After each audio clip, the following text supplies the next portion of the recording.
لیکن میرا شوہر میرے اوپر ظلم کرتا ہے اور میری جو سوکن ہے اس سے پیسے سب دیکھ بھال کرتا ہے, مجھے خرچوں کو پیسے نہیں دیتا ہے. کیا میں رات میں سونے کے وقت میں اپنے شوہر کی جو پینٹ پاجامہ جو لگائے ہوتے ہیں, شرٹ وغیرہ, اس میں انہوں پیسے تو زیادہ رکھے ہوتے ہیں, بھولے بھالے ہیں, گنتے نہیں ہیں, کیا میرے خرچوں کے لیے وہ پیسے لے سکتی ہوں؟ اب ہمیں مسئلہ دیکھیں شریعت کے مطابق, اور مفتیان اکرام کا فتویٰ یہی تھا, نہیں لے سکتے ہیں, نہیں لے سکتے ہیں. وجہ کیا ہے؟ اگر لے لیں گے ناحق قبضہ کرنا, ناحق کھانا اسی میں آئے گا. لینا ہے اپنے شوہر کو بول کر لو, مان کر لو. اس بات کو بتانے کے بعد وہ اللہ کی بندی ایسے ہی کی, لیکن اللہ کا کرنا ایسا ہوا, اللہ اس بندے کا دل بدل دیا, تو بات انہیں بھی ان کو خرچوں کو دینے والا بن گیا, اور ان کو جیسا رکھ رہا ان کو بھی ویسے ہی رکھنے والا بن گیا. اب اس مسئلے کو سامنے رکھ کر دیکھیے, کیا شوہر اپنے بیوی کا مال بغیر اجازت کے ناحق لے سکتا ہے؟ نہیں لے سکتا ہے, ہرگز نہیں لے سکتا ہے. جب بیوی اپنے شوہر کا مال لے نہیں سکتی ہے تو شوہر کو بھی اپنی بیوی کا مال لینا جائز نہیں ہے, ہرگز جائز نہیں ہے. ہاں اگر اجازت ہو لے سکتے ہیں, آپس میں رضامندی ہو لے سکتے ہیں. ایک تجربہ میرا ہے, ہمارے اساتذہ کے سامنے بھی ہمیں اس بات کو رکھے ہیں. شادی کے بعد بعض لوگ کیا کرتے ہیں, کاروبار میں اپنے بیوی کے زیورات کو بیچ کر کاروبار میں داخل کرتے ہیں. یہ مسئلہ جو ہے غور سے سنیے, کاروبار میں اپنی بیوی کے بغیر اجازت کے لے کر اس میں داخل کرنا اس کاروبار کے ختم ہونے کی علامت اور سبب بن جائے گا. کیوں؟ بیوی تو دل سے نہیں دی ہے. آپ کو تو معلوم ہے سونا اپنے گھر کے رہنے والی مستورات کو کتنا زیادہ پسندیدہ چیز ہوتی ہے. جان بھی چلی جائے تو سونا پکڑ کر جان چھوڑتے ہیں, اور مرد حضرات تو پیسوں کو پکڑ کر جان چھوڑتے ہیں. تو مستورات کا ایسا مسئلہ ہوتا ہے. تو اس لیے جن کا دل پورا سونے پر اترا ہوا ہو, تو سونے کی چیز کو لے کر ہمیں بینک میں رکھ کر, کاروبار میں رکھ کر کیسے چلا سکتے ہیں. ہاں بعض لوگ یہ بھی کہتے ہیں, ایک ہیلا ہے, اپنی بیوی کو اجازت لے کر ان کا مہر میں جو تمہیں دیے ہیں کہ وہ کاروبار میں لگاؤ, اس سے برکت بہت آتی ہے. یہ کون سا مسئلہ ہے؟ یہ الگ طریقے سے اپنے بیوی کا مال ہڑپ کرنے کا ہی تو طریقہ ہے. یہ کون سے علماء اکرام بتے ہیں, کون سے مفتی نظام بتے نہیں معلوم. سنیے ترکیب بتے ہیں. اپنی بیوی کو پوچھ کر اجازت کے ساتھ جو مہر میں, مہر کون دیتا ہے؟ شوہر ہی دیتا ہے, اور مال بیوی کو دینے بعد بیوی کا ہو گیا ہے, تو پھر بولا جاتا ہے تمہاری بیوی کی اجازت کے ساتھ اس مہر کے پیسے کو اپنے کاروبار میں ڈالو, اللہ بہت برکت دے گا. یہ کون سی بات ہے؟ یہ سارے مسئلے بناوٹی ہیں. ہاں اگر صحیح ہیں مفتیان اکرام سے پوچھئے, پوچھ کر کیجئے. تو اس لیے آج کی مجلس میں یہ قرآن مجید کی آیت اور یہ حدیث اس لیے پڑھی گئی ہے کہ اکثر معاملات یہاں پر ہی خراب ہوتے ہیں. یہاں پر ہی بیوی کے پاس کتنا بھی بڑا مال ہو, سونا ہو, پیسہ ہو, کچھ بھی ہو, شوہر کو اس کی اجازت کے بغیر کیسا لینا ہے؟ لینا درست نہیں ہے. ہاں اگر لے رہے ہیں مکمل طور پر, قرآن میں یہ بھی موجود ہے, احادیث میں یہ بھی موجود ہے, کتابوں میں موجود ہے, معاملہ جب ہوا تو لکھا پڑھے کے ساتھ کرنا ضروری ہے. اگر معاملہ لکھا پڑھے کے بغیر ہوگا تو جھگڑے ضرور پیدا ہوتے ہیں. کیوں؟ وہ بولیں گے بتاؤ کیا پروف ہے, کون گواہ تھے. آج کل تو گواہ کو تو بھروسہ ہی نہیں کرنا چاہیے. ایک چاہ کے بدلے, ایک تمباکو کے بدلے, ایک بیڑے کے بدلے. یہاں پر دیکھیے ابھی ہمارے ہی شہر کے ایک ساتھی ہمارے پاس آئے, انہوں نے کہا کہ ہمیں ہمارے بچے کا میٹر ہے, اور وہ بچے کے میٹر میں لڑکی والے جو ہے 5-10 لاکھ کا ڈیمانڈ کیے ہیں. اب جو ناحق قبضہ کرنا بولے, ناحق قبضہ کرنے کی بات یہاں بھی آ رہی ہے. کیس ڈالا لو, دباؤ کر کے شوہر کے اوپر جو ہے, دلہے کے اوپر ناحق 10 لاکھ کا, 5 لاکھ کا, 3 لاکھ کا, لاکھ روپے کا ڈیمانڈ کرنا, یہ ناحق نہیں ہے. کیس ڈال کر ایسا چھیننا بھی یہی ہوگا. اب بڑے بڑے کمیٹیوں کے پاس, ممبروں کے پاس جاتے ہیں, وہاں پر بھی یہی پوچھتے ہیں. ارے بھائی 3 لاکھ رکھ دو، 1 گھنٹے میں مسئلہ حل کر دیں گے. تو یہ تمام چیزوں کو شریعت کے مطابق نہیں کیا جا رہا، گویا کہ دباؤ پر کیا جا رہا ہے، تو وہی مسئلہ ہوگا. اس لیے یاد رکھیں یہ حدیث میرا اور آپ کا آقا صلی اللہ علیہ وسلم نے بتائی ہے، اس کی سزا بھی اللہ جو بولے ہیں وہی نبی بتائے ہیں. تو یہ سزا پر کوئی بھی کمپرومائز نہیں ہوگا، کوئی بھی کمپرومائز نہیں ہوگا. اگر انہیں ایسا دنیا میں کسی کا حق دبا کر مر گیا تو ضرور اس سے وہ سزا ملے گی. اس لیے مرنے سے پہلے یہ معاملہ صاف کر لینا چاہیے. کئی ایسے واقعات ہیں، ناحق قبضہ کرنا. ہاں آج کل یہ بھی 5G کا زمانہ ہے، سامنے نہیں آتے ہیں، دبانے والے سامنے نہیں آتے ہیں، تیسرے کو بھیجتے ہیں، تیسرے کو بھیج کر کام نمٹا لیتے ہیں. ناحق قبضہ کرنے میں یہ بھی مسئلہ ہے شریعت میں. اگر آدمی آج کل چل رہا ہے، میرا اس میں تجربہ ہے، مشاہدہ ہے، میں ایک عمر میں چھوٹا ہوں تو تجربہ بھی ہے، مشاہدہ بھی ہے. کسی کا مال ہڑپ کر لو، ماں باپ کو اس میں آ کر نادانی کی باتیں بتا ڈالو، وہ مال لے کر ناحق کسی کا گھر، ناحق کسی کی پراپرٹی، ناحق کسی کی زمین لے لو، سیل کر دو، وہ پیسہ لے کر اپنے کاروبار میں ڈال کر وہ آنے والے نفع سے اپنے ماں باپ کو، بھائی بہنوں کو، خالہ کو، چچا کو، ماموں کو، مامی کو، بھتیجوں کو، بھانجوں کو، یتیموں کو، غریبوں کو وہ پیسوں سے دینا، یہ کیسا قابل قبول ہوگا؟ قبول ہوگا تو بھی اس کی سزا اسے ملے گی. ایسا کر رہے ہیں. یہ طریقہ اور ایک جگہ کہاں کر رہے ہیں، گھر جو ہے ایکم کو لیتے ہیں. سٹیوں میں ایسا چل رہا ہے، 10 لاکھ 5 لاکھ کو گھر لے کر ایکم کو رکھتے ہیں. ایکم کو رکھنے کے بعد، لیز میں رکھنے کے بعد دوسرے آدمی کو وہ گھر میں کرائے کو چھوڑتے ہیں اور انہیں کرایہ اسے دیتا ہے جو ایکم کو رکھا ہے. ایک تو اپنا ذاتی پیسہ 5 لاکھ 10 لاکھ اسے اونر کو دے دیا ہے، اور جو گھر انہیں ایکم میں لیا ہے اس سے تیسرے آدمی کو کرائے پر رکھا ہے اور رکھ کر اس کا نہیں کرایہ لے رہا ہے. یہ بھی حرام ہے، سفید حرام ہے، بلیک نہیں، بالکل پیور حرام ہے. اور ایک اس میں مسئلہ یہ ہے، ہمیں سنے بھی ہیں، ویسے لوگوں کو دیکھے ہیں، 5 لاکھ روپے کی مجھے ضرورت ہے، میرا گھر لے لو ایکم میں. لینے کے بعد اس گھر کا کتنا کرایہ رہے گا میں الٹا تمہارے کو دوں گا.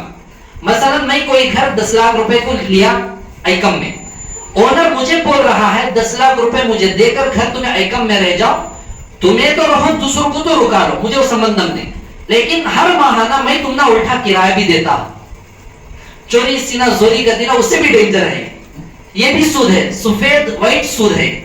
تو ایسے کئی طریقے جو ہمیں نکالے ہیں مسلمان کئی لوگ، یہ تمام باتوں کو آج سے 1450 سال پہلے آپ صلی اللہ علیہ وسلم نے بتا چکے ہیں. یہ مکمل حرام طریقے ہیں. اس لیے تمام مسئلوں کو ایسا کرنا گویا کہ ناحق ہی کرنا ہے. اگر کوئی آدمی یہ مسئلہ پوچھتے ہیں، غریب ہیں بیچارے، کرایہ بن نہیں سکتے ہیں، ان کو جو ہے ایکم کو 2 لاکھ روپے کو ہمیں دے دیتے ہیں اور دینے کے بعد جو ہے 500 روپے بھاڑا لے کر ان کو معاف کر دیتے ہیں. تو ہمارا ان کو جواب یہ ہے، جب اتنی ہمدردی ہے تو فری کرایہ میں گھر کو رکھ لو، پھر 1 لاکھ روپے ایکم کو 2 لاکھ روپے ایکم میں دینے کی ضرورت کیا ہے؟ تو اس لیے یہ تمام چیزیں، یہ تمام مسائل ایسے ہی چیزوں میں آتے ہیں. اس لیے یہ آیت، یہ حدیث اس لیے پڑھی گئی ہے، یہ تمام معاملات کو ہمیں صفائی کے ساتھ دنیا میں کر لینا ہے. اس کے اوپر اور ایک سورہ ہمزہ میں پہلی آیت، وَيْلٌ لِكُلِّ هُمَزَةٍ لُمَزَةٍ، اللہ تعالیٰ کی طرف سے ہلاکت ہے اس شخص کے لیے جو کسی کے پیٹ پیچھے عیب جوئی کرتا ہو اور کسی کے اوپر تہمتیں لگاتا ہو. معاملہ ہوا ہے کسی کو پیسے دینے کا، اب پیسے کئی سالوں کے بعد دینے جاتے ہیں، نہیں وہ رکھ لو، ہمیں ضرورت نہیں ہے، ہماری طرف سے صدقہ ہے بول کر چھوڑ دیتے ہیں، معاف کر دیتے ہیں. معاف کرنے کے بعد گلیوں میں، خاندان میں، گاؤں والوں میں، رشتہ داروں میں بولتے پھرتے ہیں مجھے 4 لاکھ دینا ہے، 3 لاکھ دینا ہے، 2 لاکھ دینا ہے. تو یہ مسئلہ کیا ہوا؟ ایک طرف جو دے رہا ہے اسے ہمیں معاف کر دے بول رہے ہیں، دوسری طرف یہ تہمتیں، الزامیں لگانا، ان کے اوپر اللہ کی طرف سے لاٹھی پڑے گی. اللہ کہہ رہے ہیں ایسا پیچھے الزام لگانے والے کے اوپر ہلاکت ہے، اللہ کی لعنت ہے. تو اس لیے دنیا میں ہمیں رہتے ہیں تو اپنے معاملات کو ہمیں جب تک صاف نہیں کریں گے تو خبر میں جانے کے بعد 100 حج، 1000 حج، 1000 عمرے، 1000 روزے، ہزار قرآن، ذکر، نماز، درود، استغفار، یہ کچھ بھی کام نہیں آئیں گے. اس لیے اللہ کے لیے آج کی مجلس میں اور جتنے بھی احباب سن رہے ہیں اپنے معاملات کو ہمیں صاف کر لیں.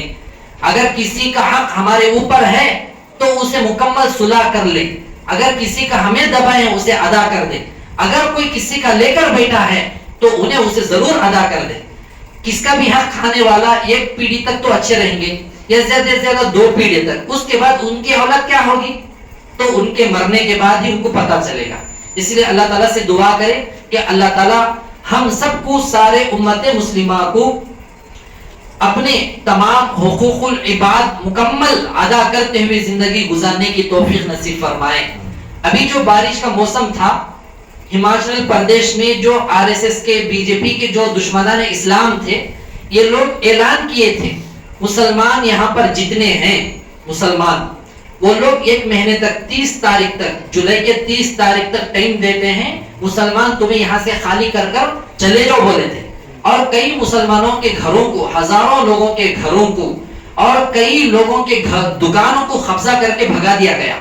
15 دن کے بعد اللہ وہاں پر ایسی لاٹھی اللہ کی پڑی، سیلاب کی شکل میں، جو بولا اس کی بلڈنگ، جو کھڑے تھے ان کے گھر، تمام لوگوں کے گھر، مکانات، دکانات، اللہ سیلاب کی شکل میں بھگا دیا.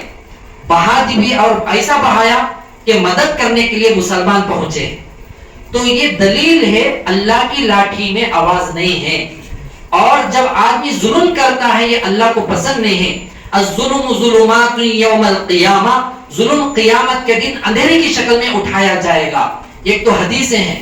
اور ناحق اسلام پر، مسلمانوں پر اگر کوئی کرتا ہے، اللہ برداشت نہیں کرتا ہے غیروں کے اوپر، تو ہم اپنے رشتہ داروں کو، خونی رشتہ داروں کو، پڑوسیوں کو اور محلے والوں کو، شہر والوں کو، مقتدیوں کو، مصلیوں کو، علماء کو، اللہ والوں کو، تمام کو ان کا حق دبانے پر اللہ کا ناراض نہیں ہوگا. اللہ ناراض بھی ہوتے ہیں، اس کی پکڑ اللہ ضرور اپنی پکڑ میں لے لیتے ہیں. اس لیے دعا کرے کہ خاص کر کے جہاں جہاں مسلمان ہیں، ابھی جو سیلاب کا مسئلہ، اس کا اثر پورے ہندوستان میں طوفان لگا ہے. یہ ایک جھٹکا جو آیا پورے ہندوستان میں طوفان اس کا لگا ہوا ہے. اس لیے دعا کرے کہ اللہ تعالیٰ پورے امت مسلمہ کو ایک دوسرے پر رحم کر کے دنیا میں زندگی گزارنے والا بنائے. ظلم سے اللہ تعالیٰ مکمل توبہ کی توفیق نصیب فرمائے. آمین. وآخر دعوانا الحمدللہ رب العالمین.